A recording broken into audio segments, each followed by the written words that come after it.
So let me say it plainly.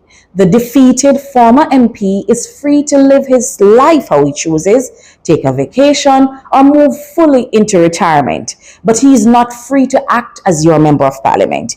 If he continues, we will respond accordingly. So miserable man, why you don't retire and go find something else to do and leave the young lady to work in her constituency? She was not bothering you when you were the MP.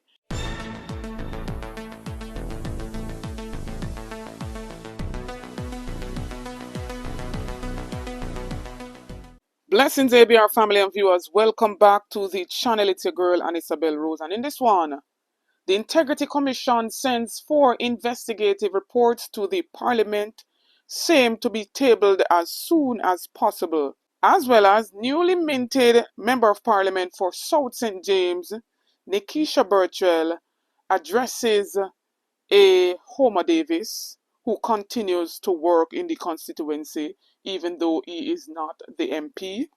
As well as Dion Jackson Miller ruffles Paula Llewellyn's feather in an interview as it relates to her not arguing any case in front of the Privy Council. Stay tuned for the details at hand. Don't forget to like, share, and subscribe to the channel. Now we have finally heard again from the Integrity Commission. This is the anti-corruption watchdog body that is set in place to hold the powers that be to account and to ensure that corruption is under wraps. And so the last time we have heard from them was when the annual Integrity Commission report was basically tabled in the House.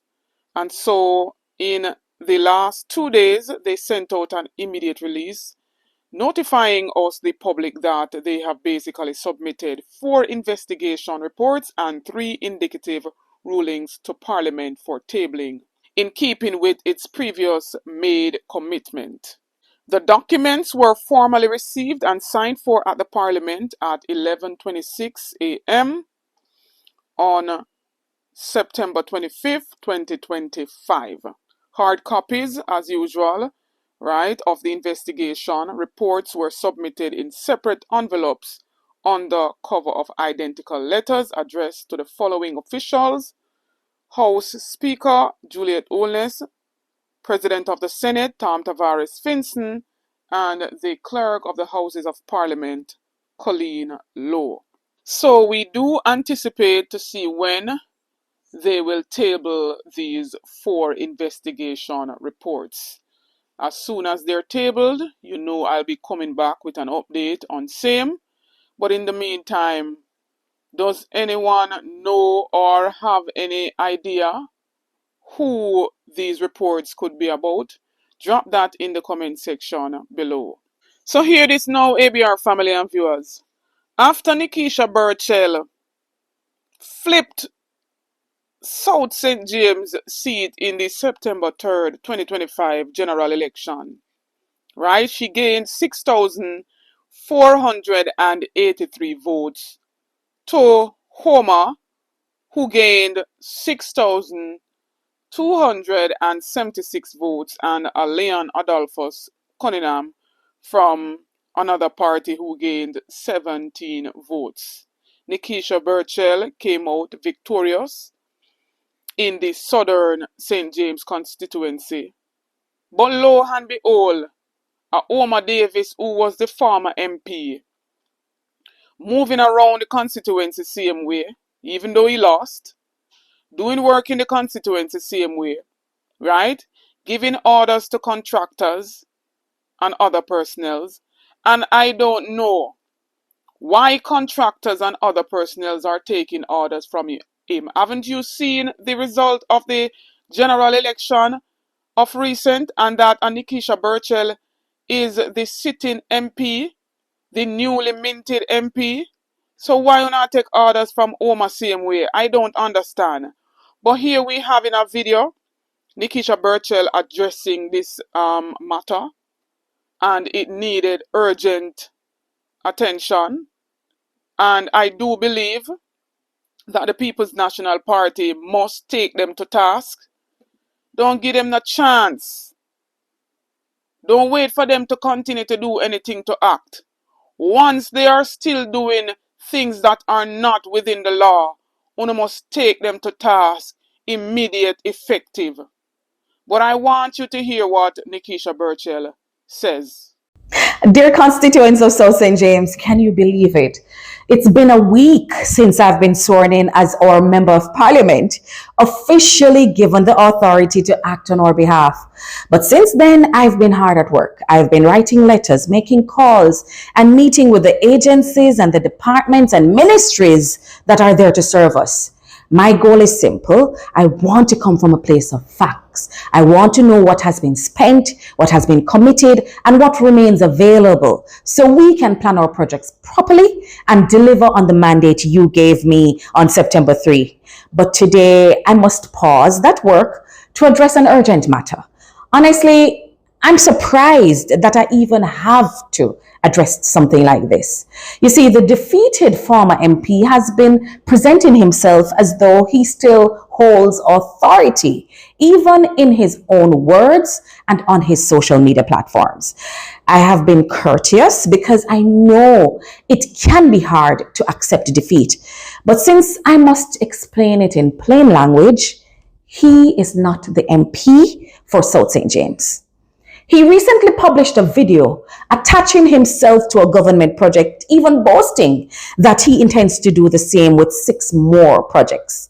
Let me be clear. He has no mandate, no jurisdiction, and no office to direct contractors or communities on government-based projects.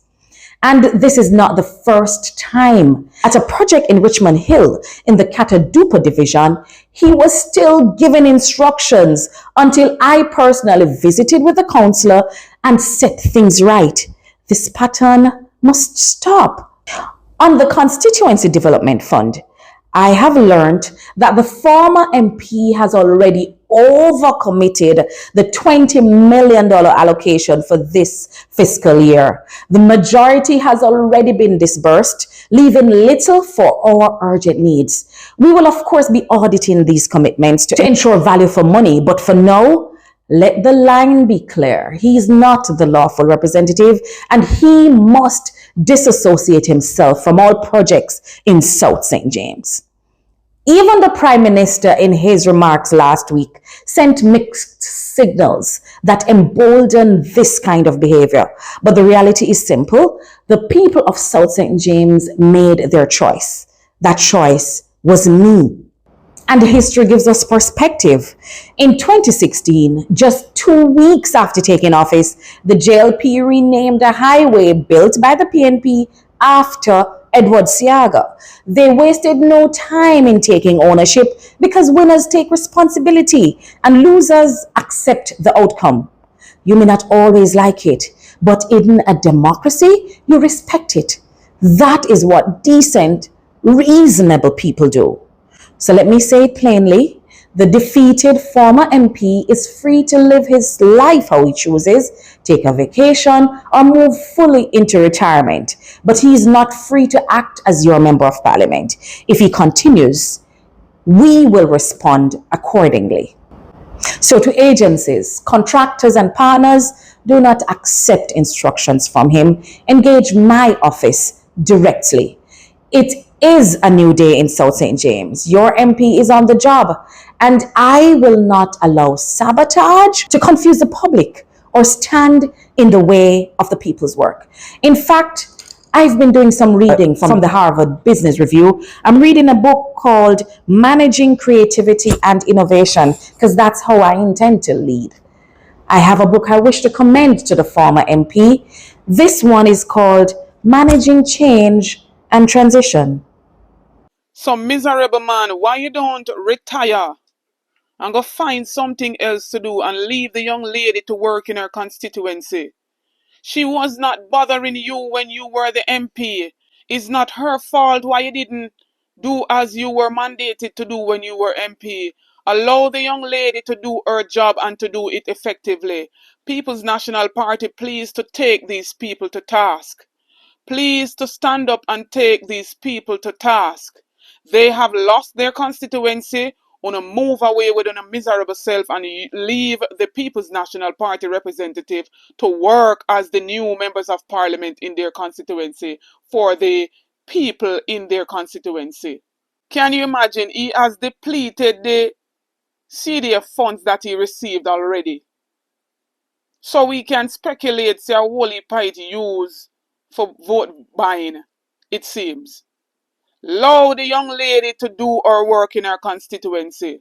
Now, last but not least, we see them a brag and boast about the amount of tenure and the years of service of a DPP or a former DPP in a Paula Llewellyn. But then the wider public would have a whole heap of question as it relates to her years of service and a lot of cases that have gone through the cracks where we feel or we felt that prosecution could have come against those persons. But then some believe that she's in bed with this current Jamaica Labour Party. But besides that, we've seen her in a sit-down interview with a Deon Jackson Miller, who is a senior journalist. And one such question that, stood out to me was when a Deon Jackson Miller asked her, out of all her years as a director of public prosecution, and compared to others who were director of public prosecutions, we've seen others went to the Privy Council and argued a whole heap of cases, except for her. She has basically delegated those duties to other prosecutors. And so that question ruffled her feather a whole lot. And here's what she said to a Deon Jackson Miller. Complex matter in the court of appeal. Did it have anything to do with your confidence as to whether you could acquit yourself and the office? Who are you speaking to? Who are you speaking to? For the highest court? Mrs. Jackson Miller, and I'm going to say counsel. We have not had the opportunity to meet in court, but then the matters that I would meet in, you have not been in any of them, and I would never indicate that it's because you lack confidence. So let us really be factual here. No, I'm asking a question. I am saying it did not have any. Well, let me tell you, you're junior counsel to me. You're junior counsel to me. Right now, I would never think that because you have not appeared in a gang case or you have not appeared in a complex matter in the Court of Appeal, it's because you lack the confidence. No, what you're doing now is relegating me to junior counsel when I'm asking you the question as a senior journalist. All right. No, it had nothing to do with that. It had nothing to do with that. It is just that in matters where I could have, my responsibilities were of such that it would have been better to brief counsel in England, which is what we did. How she mean, who are you talking to? Who are you talking to? When she is the one who is in the interview. I do believe that is a fair question. And one that really needs an answer. And just come up with the answer and stop. Behave as if you are more than anybody else. You have sat in that office for a whole lot of decades. And you have come to do an interview post-retirement. I do believe that is a fair question coming from a journalist. What says you, ABR family and viewers? I don't want to elaborate on this too much because I don't know why a Paula Llewellyn is behaving in this manner. And I don't understand why she behaving as if she's above anyone asking her why has she not argued any case before the Privy Council. Drop your comments in the comment section. Let me say on all the issues raised or things spoken on in this video. Don't forget to like, share and subscribe to the channel on the road to 50k. Help me to get there. Get this video to at least 10,000 likes. Stay tuned for more videos. Stay tuned for more updates. Big up on yourself.